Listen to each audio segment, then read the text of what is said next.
Okay, House of Payne fans, hope everybody's doing well. This video is a little late, but let's be completely honest here. The House of Payne content doesn't do sisters numbers. Well, the Malik video got 1 million views, but that video was like 4 years old. But essentially, I've been busy. Storage building stuff and my birthday. So I have been busy outside of YouTube, which is good. You know, it's good to have a balance outside of work. And on top of that, this episode was worth shelving because it was really good. I'm glad I didn't try to force myself into, okay, let me just put 20 minutes aside to watch the episode and rush a review out. No, I watched it in like 10 minutes because, you know, double speed online. But I really enjoyed the episode. I just sat back and, you know, it was good. Now, you can call it personal bias, but given the fact that I'm not really a fan of the Calvin-Laura pairing, I would say that was the weakest part of the episode. It wasn't bad, don't get me wrong. It's just that, I could have done without that. So I'll give this episode a 9 out of 10, which regardless is a fantastic, oh man, I'm sleepy. I'm not usually up this late, at least on the past week anyway. Sorry about that. Fantastic score. So ironically enough, the episode's called No Bueno, and I say Calvin and Laura getting together is no bueno. Wah, wah, wah. But no, for real, this was a great episode. I recall doing a video on the sneak peek of CJ getting an earful from Malik and Jasmine regarding the fact that, hey, you forgot about your anniversary. And it turns out it's their first wedding anniversary as opposed to the second. Now, as someone who's never been married and whatnot, which one is, I mean, would they celebrate both or should they only celebrate the second one? I mean, personally speaking, I don't know if I would want to celebrate the initial wedding anniversary if that first marriage winded up in divorce, because truth be told, I would not want to be reminded of, you know, the reasons why that particular marriage ended. So let's just think about the new one, like focus on when they got married the second time, because it will be easier to remember since it isn't just their wedding date. That's also Calvin and Miranda's, which is sadly anniversary that neither of those two celebrate. So my question would be like, what if Calvin and Miranda got back together again? Would they celebrate both wedding anniversaries the first time they got married, but then that ended a divorce? And then what if they got together again? Would they celebrate that second wedding anniversary? Yeah, it's weird. But like I said in that video, I like how Jasmine and Malik were really, you know, pushing for CJ to remember and, you know, maintain, you know, a celebratory mood on a day like this. Because think about it. They were kids when their parents went through the whole divorce and, you know, their mom had the addiction and their whole lives got turned upside down. So it's understandable that despite being college age and whatnot, basically adults at this point, they would still have that, I don't even want to call it naive, but that's still that childlike fear that, oh no, if mom and dad don't celebrate their anniversary, then it's going to ruin their marriage and then they'll get a divorce again and yada, yada, yada. Because it was hard on them. And I like how this episode did a great job of showing that the kids cared more about the anniversary than their parents, simply because it turns out that they're just both busy. I mean, and I like how we could see both perspectives, like I just described, why Malik and Jasmine would freak out the way they did about it.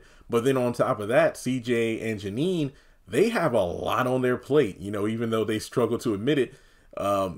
They're grandparents. And then on top of that, they got the twins. And then look at all the other people living up under their roof and, you know, their jobs and this, that, and the third. So also it was great that Curtis and Ella came over. So I guess based off of their, you know, oh yeah, we brought you a little cake before you head out to celebrate, that shows that they must have had a routine of celebrating their first wedding anniversary. But no bueno, yeah, healthy cake. I thought that was pretty funny. And then at the end where I think Janine has ice cream to help, you know, help eat the cake because it didn't have any taste to it. I thought that was pretty good too. Yeah, but they pretty much agree to check in with each other more because they've gotten quote unquote boring, not towards each other, but it's a routine. It's just daily chaos, picking up the kids here, taking them there, and then, going to work and making sure everybody's fed. It's a lot. So I love that they were able to just slow down in the moment and kind of agree to kind of check in with each other. That way, none of these things fall through the crack. I mean, they both had the attitude, it's just an anniversary, and we don't really celebrate like we used to. So, and being that I've watched the episode on my 33rd birthday, I can completely understand. I got more responsibilities now, like, with the house and everything. And then the storage unit that was moved up here from my mom's place yesterday. And I'm, trying to get all this stuff that I had inside of the house squared away, organized, and or boxed up to move to the building. So on top of that, it was like 97 degrees. I wasn't really trying to go out like that. So yeah, but you need to slow down and celebrate things. But at the same time, life is always going to life. If that makes somebody told me this earlier today, because I said, man, if it ain't one thing, it's another. Yeah, Jeremy, life be lifing. I'm like, yeah, there's always going to be something to do. There's always going to be a problem to solve. So why not just take a moment and celebrate a certain milestone before you go right back into lifing? So I really love the main or the A plot of this episode. B plot. Good to see Pookie. He's getting married. Too bad we didn't get to actually see the wedding. It was only mentioned and whatnot. But essentially, he noticed the lack of a woman's touch around Calvin's place. I felt personally attacked because the way the condo is messy, that's essentially what my house looks like right now. Just because it's boxes and all the stuff I sell on eBay. So a bunch of my couch is literally a mountain of toys and collectibles right now. And in my room, oh gosh, I did do laundry today, so I do need to fold that stuff up and put it away. But it is crazy. It's crazy around here. But yeah, he just apologizes to Calvin about how things went down a few weeks ago with Laura. But, apparently Laura was his +1 to the wedding. But, in case she doesn't come, Calvin, make sure you eat both of those plates because they're expensive. And if she does show up, no fighting or anything. So then we actually get to Calvin going to the wedding, and he's trying to wait for the babysitter to show up. And it's actually Laura, who I don't believe was going to the wedding, but she did say, I want to talk to you. And then he just goes in, grabs her, and kisses her. And then it turns out she's there to return the ring. Also, kudos to Laura for returning the ring because, there are some stories, especially, with these celebrities and whatnot, where I think Jennifer Lopez, I don't think she's giving back the ring. I don't know. I just feel like if you propose to someone and they accept the ring, but let's say A, the wedding is called off, B, you get married, but then a divorce occurs, I think the ring should go back to the person who gave it because I mean, I don't know. I don't even think it's because I'm a man. It's just like that ring was supposed to symbolize, our love and our future union as a married couple. So if anything happens, yeah, get the ring back. I don't think it's right to keep it. But then again, well, it was a gift, it was, but yeah, it was a gift. But I mean, it's just like if, I don't know, maybe I'm just speaking for myself here. Let's say I bought a woman a car. Wife. Like, I wouldn't buy a car for just a woman, like girlfriend or something. We gotta be together for something like that.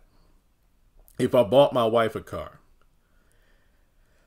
and at some point, the car gets paid off while we're married, and then we get a divorce, it wouldn't be a big deal if I didn't get the car back. I feel like, to me, the wedding ring would mean more to get back than the actual car because the car is a car, but the ring symbolizes much more. So kudos to Laura for wanting to give the ring back in person as opposed, and she was going to just leave it at the door, but she's like, nah, I want to give it back in person.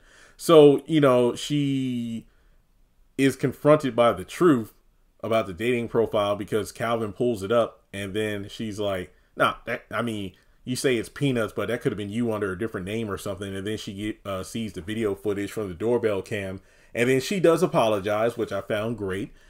And, you know, Calvin makes it known that, look, Miranda is always going to be a part of my life. And then on top of that, Calvin Jr. is going through a lot of disciplinary issues. So he's living with me now. So just so you know, yeah, you apologize, but if you want to get back together, this is the situation. And then at first, Laura's like, oh, this is too much. And then she's like, oh, you're not going to beg or anything? And it's like, will you please come back to me? And then they get back together. So they have fun at the wedding. You know, dance off with Pookie's grandma or whatever. And it was fun. It was great. But yeah, I mean, I'm still not sold on this couple, but that's just me.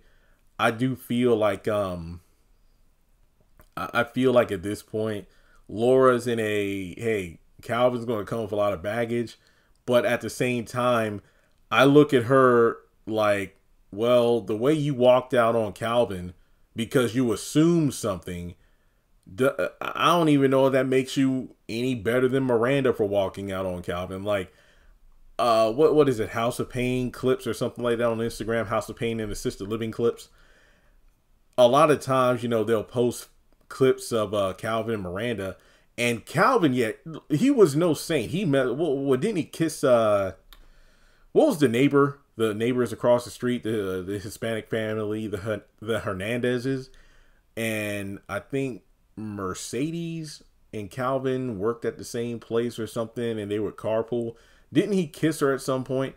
Calvin messed up. He messed up, you know, in more ways than one, whether it being, you know, kissing another woman or just like not being sensitive to Miranda's needs. But I hate to make it a contest, but if you ask me, Miranda was worse in the marriage than Calvin was. And you could see how toxic their relationship was. But when you really think about it, and, you know, looking at the evidence of the original series, Calvin, in my opinion, put more effort into the marriage than Miranda did. So I feel like with Laura just running out the way she did, who's to say she won't pull a Miranda in the future? So there we go. All right, well, hey, that is all I have. I really enjoyed this episode, and hopefully the season continues to do well, even though the ratings are not great, because I believe the ratings came out and the episode got like a 0.2 something, 0.29. It wasn't high, I know that much. So Family Fun Night is struggling this season, man, I'm telling you. But hey, like and subscribe, and I'll catch you in the next video.